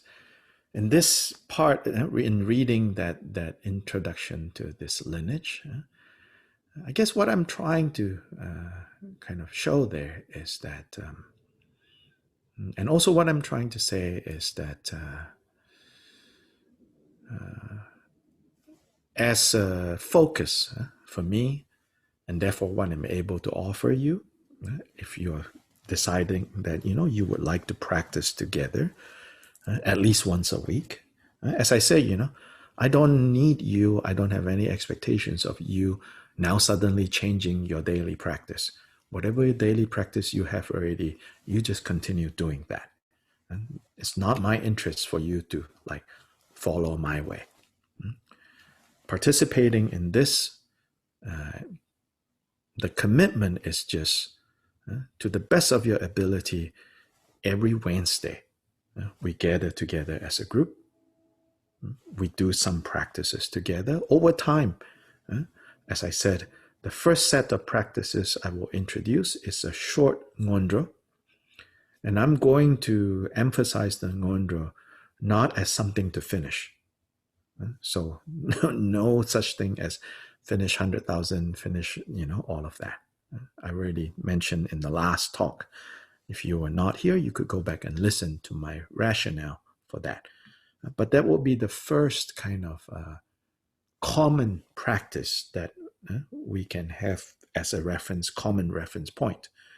And so then more and more each Wednesday, starting in the new year, will be more structured, so that the first half of the evening, we basically do the practice together. Then second half, we will kind of reflect on the practice, talk about the practice, and also I will introduce different things, kind of like that. Those essays, there are more. So that's one thing. So what I'm saying is that I'm going to kind of share with you what to me is clearly the distinctive kind of style of the early Kagyupas. Why I say early Kagyupas? The reason is that later in the development of the Kagyu family, scholarship became important. Now, I'm not suggesting that I'm not even kind of making a judgment to say, oh, they kind of, departed from the early style. I'm not doing that. And I can tell you, it's very understandable why they begin to focus more and more on scholarship. There are very valid reasons why they have to do that. Yeah. And also then, public rituals became more and more important. So all these drupchans, rituals that are this thick, even without translating, it's like this thick, and then very fancy ritual items, toramas, all of that, and then rituals that when you look at the text, it's choreographed, as in it assumes, at least more than one person needs to be involved in order to execute the whole program. Yeah, you don't find these things in the early Kagyu. Yeah, in the early Kagyu, it's all one person. You train your own mind. Again, there is a reason why that has to develop in the next few centuries. What I feel is that, again, not as a criticism for what has developed. For me, it's a question of given you and my circumstance, what do I want to really do with the remaining time I have, Scholarship? Big ritual systems? Okay, well, if that's what you want, certainly there are many places to do that. And I feel that given our circumstance, the early Kagyu model is one that has special relevance to us, to take to heart this early style. Yeah, so it's like returning to this early period, not as a criticism of what has developed later, but simply recognizing that what has developed later is basically the birth of a national culture that is very much tied to Tibetan identity. As Dzongsa Khyentse Rinpoche said, I can guarantee you, if you really practice the Buddha Dharma, even as difficult as becoming a Buddha is, it is possible to achieve in this lifetime. Yeah, and then he said, and I can also guarantee you, no matter how hard you try, there is no possibility of you becoming Tibetan in this lifetime. Yeah, he's talking to non-Tibetans. So he say, just give up on that, okay?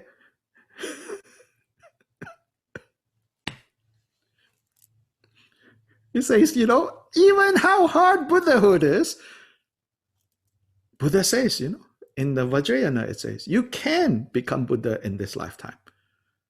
But as to you trying to become Tibetan, he says, forget it. It's not possible. That's true,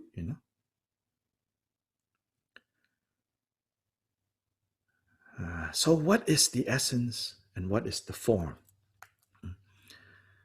I know enough not to be arrogant to say, oh, I know what the essence is.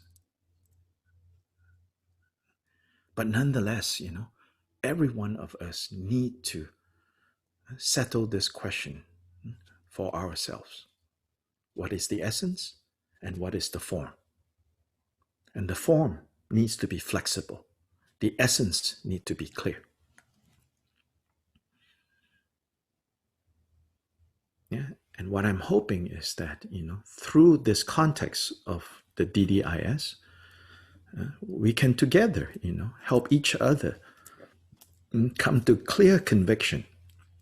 What is the essence of the practice and what is the form? The form can be flexible and need to be flexible. Right? It's not a one size fits all. Again, I think in later Kagyupas, increasingly it became a one size fits all. So then everyone is kind of put through the same assembly line curriculum, Oh, 3-year retreats looks like this, do this, then do this, do this, do this, do this. After the first month is this, after the second month is this, after the fourth month is this, Oh, 3 years later, okay, you finish, you graduate, I see no evidence that this was going on in Jigten Sumgön's time, in Pamodrupa's time, in Gampopa's time. In fact, you will see, Gampopa giving different people different things to do. You will see also Jigten Sumgön giving different instructions to different people who comes to him.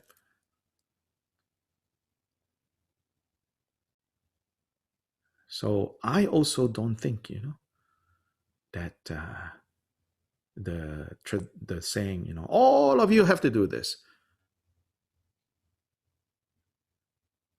I see no evidence that it was like this. Yeah, so I'm saying certain things that are not the usual party line. So I will admit that. And I don't need, I'm not saying, therefore I'm right, you think about it, okay?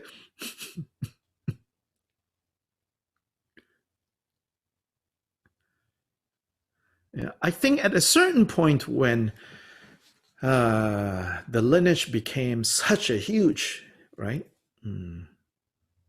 family, then standardization became increasingly important.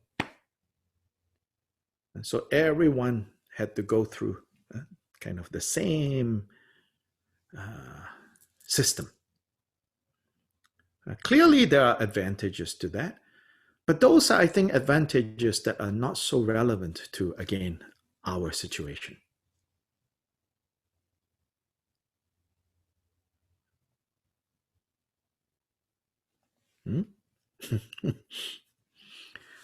The questions?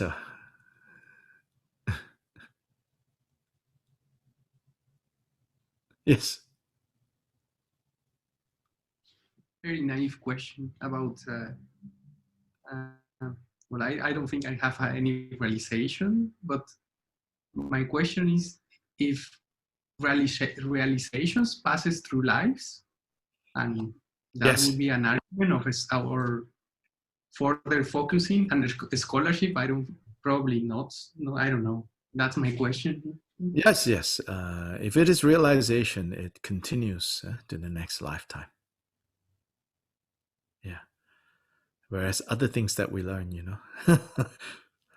they don't stick. Yeah.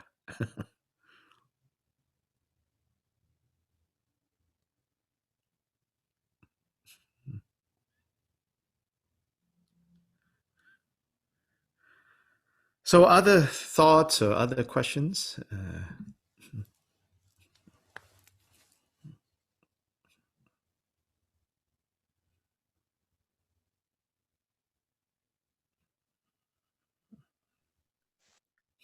I have a question. Mm-hmm. Yeah. So earlier in the text, is mentioned the Jonan tradition. Mm-hmm. Lineage. I never heard of them. I feel ignorant, but Oh, it's okay. They are rather small, but they exist as an independent lineage. Yeah. and they exist still in Tibet or international. Yes, in Tibet, in eastern Tibet. For a while, many people thought there were no more independent Jonangpas. But it turns out in some remote areas in eastern Tibet, they have survived. In part, during the time of the fifth Dalai Lama, because of political reasons, Jonangpa was almost destroyed. All the Jonangpa texts were confiscated, and all the Jonangpa monasteries were turned into other lineages, specifically turned into like Gelug lineage, political reasons. Then for a long time, many people, even Tibetans, thought that Jonangpa basically got cut off. But luckily, they actually survived in remote areas in eastern Tibet. And the Kadampas monk, like you mentioned, the Gampopa was, are the ones that disappeared? Kadampa did not disappear in the sense of like cut off, but they continue among all the other lineages. Yeah. So they continue among the Kagyu, they continue among the Gelug, especially. So in fact, Gelugpa, before this name, Gelugpa, became standard, right? During the time of their founder, Je Rinpoche Tsongkhapa, in the 14th century, he used several names to refer to his community. So he used the name Gendenpa based on the name of the monastery he established, Ganden. So he called himself Gedenpa. No, not Gandenpa, Geden. Like Ge is virtuous. So those who possess virtues, Gedenpa. Then he also used the name Gelugpa, Ge, same Ge as in Gewa, as in virtue. Luk is like lineage, the virtuous lineage. And he also used this name, Kadam Sarma, which is the new Kadampa. Not to be confused with recent. Now, the recent group called New Kadampa, they basically separated from the mainstream Gelugpa. They're basically, for all intents and purposes, they are Gelugpas, right? They separated from the mainstream Gelugpa because of disagreement with the Dalai Lama, basically. We don't need to go into all of that. Yeah. So they separated. So because of that, they don't want to use the name Gelugpa. Yeah. But they chose a name that in the 13th century was used to refer to Je Rinpoche's tradition. So particularly Gelugpas will say that they are the continuation of Kadampa. But I feel rather strongly, like Kagyupas have the same reasons to also say we are continuing the Kadampa lineage.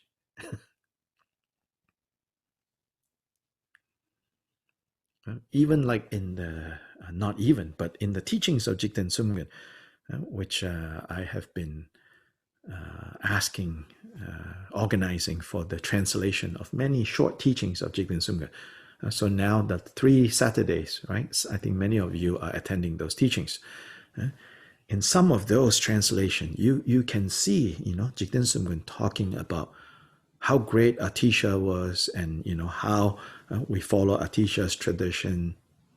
Yeah, so Atisha's tradition and teachings come through Kagyupa as well.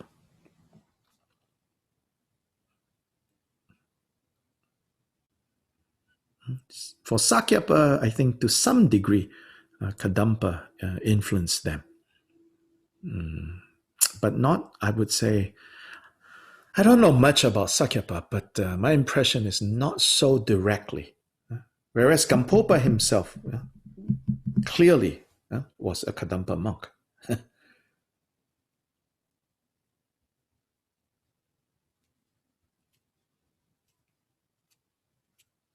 But the usual telling of the Kagyu story, in part, I think Kagyupas, later Kagyupas, kind of downplayed their Kadampa pedigree. It's sort of like remembering the father and forgetting the mother, which all patriarchal societies do that, right? When they talk about lineage basically means family line, right?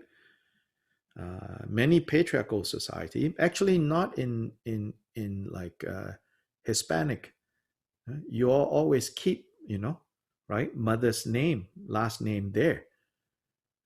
But in many other cultures, they only keep, although that only one generation, right? Eventually that disappears also, but at least it's there. But in many other cultures, they only keep their father's last name.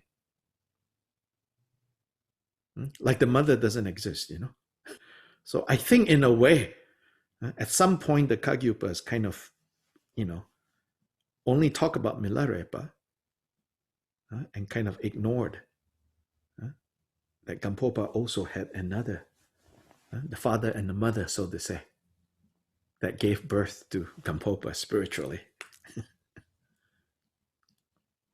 So if you look at the, Omar, can you go to share screen? At the bottom maybe, or in the next page for the lineage, I try to give a lineage chart that is not like the usual lineage chart that we often see. So let me show. Go further down. Down. Oh yeah, so yeah. Okay, so click here.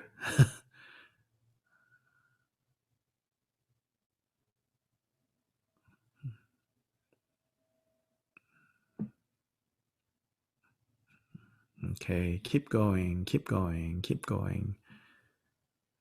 Maybe it's all the way down. I don't know. I forgot where it's. Right here. You see, so this Kagyu family. If you look at this chart, the main vertical line is the usual, what I call the standard party line. So in our lineage prayer, we will say, like Vajradhara, Tilopa, Narota, Marpa, Milarepa, Dharma Lord Gampopa, Pamodrupa, and Drigompa, right? You see that one, the central, from top to bottom. And usually, for many people, they think, oh, that's the lineage. That's it, right? But if you actually zoom in and see what was going on, and this is not even the most complex, the most zoom in level. This is just zoom in one level, you will see for Gampopa, the arrows that fed him, so to say, wasn't just Milarepa. It was also these two teachers called Potowa and Sharawa. Sharawa himself was the main disciple of Potowa. So Gampopa was trained by both Potowa and Sharawa. But in fact, there were several other names. But these two. Then Potowa's teacher was Dromtonpa. Dromtonpa was the main successor of Atisha. Then Atisha, so then if you go back to the level of Marpa, we often only remember, oh, Marpa's teacher was Naropa. But actually when Marpa went to India and Nepal, he also received teachings from Maitripa and Atisha. So even at the Marpa level, already Atisha influence has entered. Then for Atisha himself, among his teachers, and he had many, just like Marpa, in fact, it is said in Marpa's biography, he met 108 teachers in India and Nepal. Yeah. So even for Atisha, then for Atisha himself, he also was trained by Naropa. And he was trained by the Indonesian master, Dhammakriti Sri.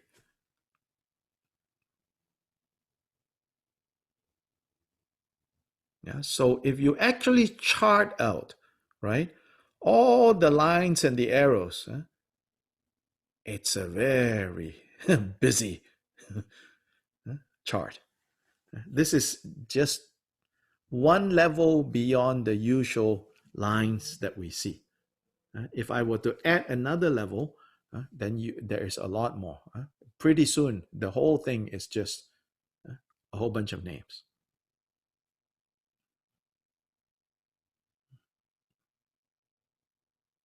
Yeah?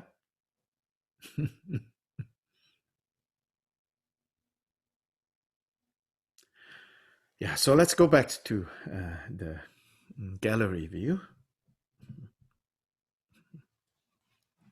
So other thoughts or comments?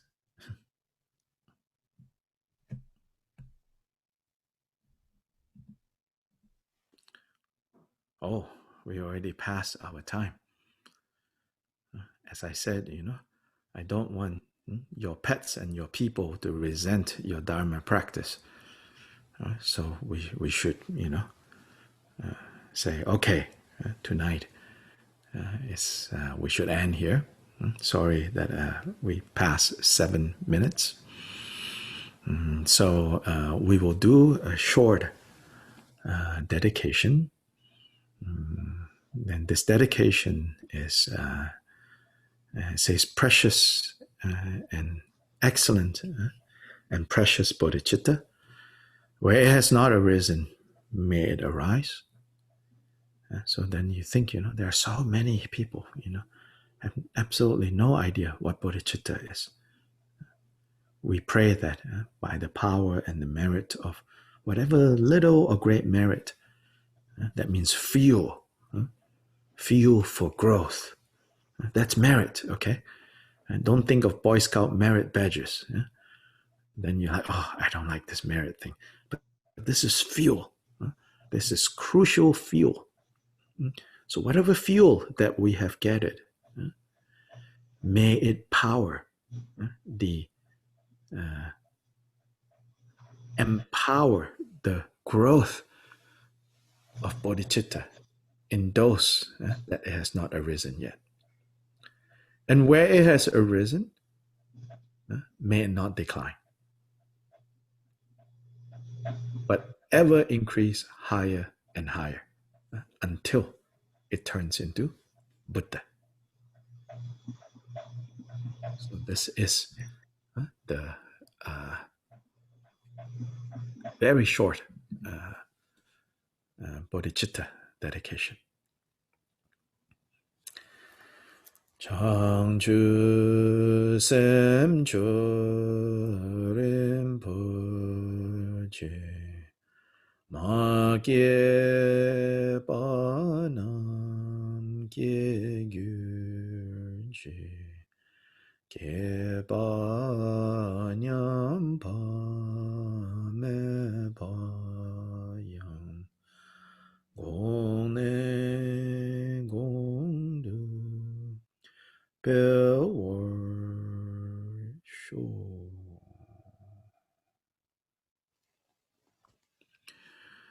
And so all of you have a good night or have a good day. Some of you are in Asia. And basically, try to be more relaxed, If you go look at what's wrong with the world right now, there's a lot of things that is wrong.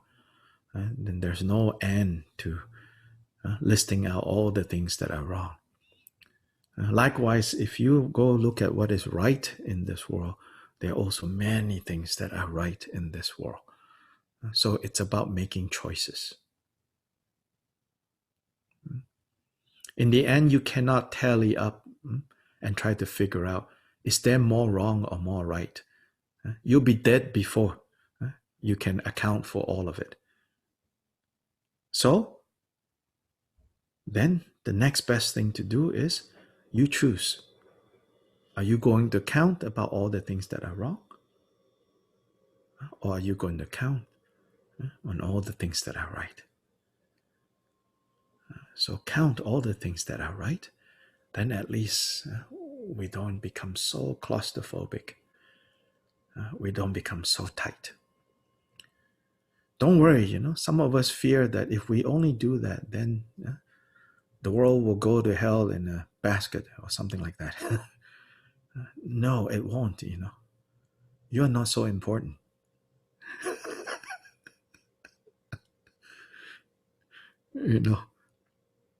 If the current president or the president-elect of the United States is attending these teachings, then I will tell him something else.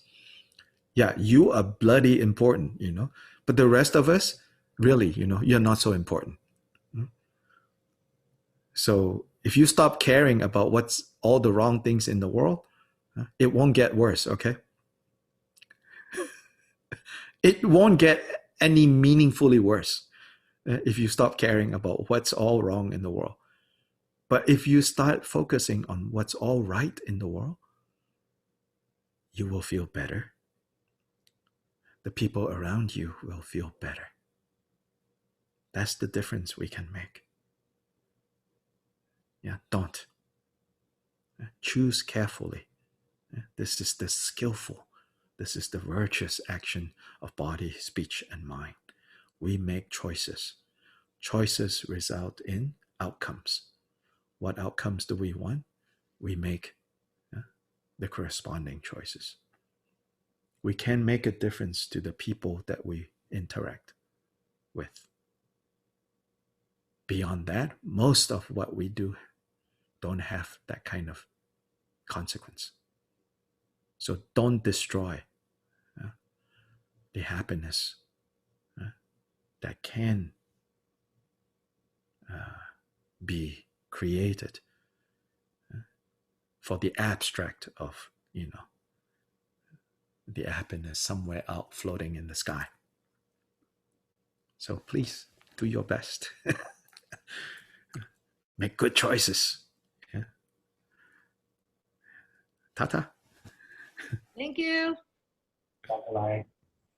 Yeah. Thank you. Thank you. Night. Thank you, Dr. Lai. Bye night. Thank you, Dr. Lai. Thank Good you. night, everybody. Tata. Gracias. Good Tata. night. Buenas noches. Gracias. Good night. Buenas noches. Buenas Thank noches. you. Selamat pagi, selamat malam. Good night, everyone. We are good morning here. We're Yes. Back to work. Back to work, Bye-bye. right? Okay. All right. Take care. Good day. Bye.